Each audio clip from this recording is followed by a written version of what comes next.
If New Zealand did take this more structured approach, they would be a world leader. And I think it has some really big advantages in terms of allowing people access to cannabis. There's been some examples of cannabis clubs, so say in Spain, where people have voluntarily got together and tried to form very informal clubs.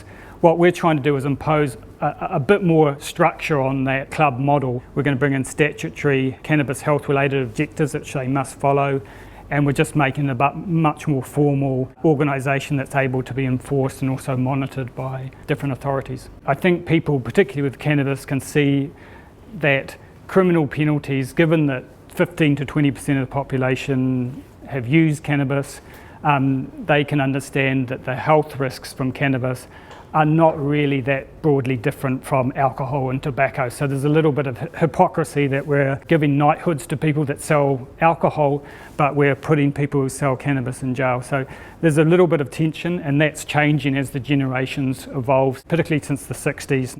There's an increasing kind of acceptance that we could probably be more liberal with cannabis. With this model, what I think we've achieved is a nice balance between having some cannabis available to some people, achieving health goals related to cannabis and drug treatment awareness relating to those drug users, but also having some commercial activity and some collection of tax. So it's a nice compromise between all of them.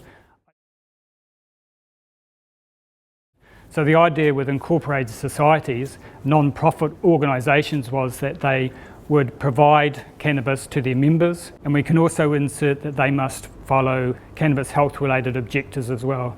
The incorporated societies will only be able to sell the government approved healthier models of cannabis, so that will be non-smoking products, so edibles, liquids that can be vaporised, things like that, and they'll be actually approved by central government. So the incorporated societies will only be able to sell the government approved healthier models of cannabis, which they will actually purchase from the government. The good thing about this model is the government will be solely involved in the production and distribution of cannabis. So they will contract out the cultivation of cannabis to private companies who will produce the cannabis products which will be sold to the trust. It's important to get the product right. Some of the experience overseas is that as they've produced higher THC, they've taken out CBD in the process of cultivation. We want moderate level THC products, so not crazy stuff that blows people away. And also that you included CBD because that's the antipsychotic part that calms you down.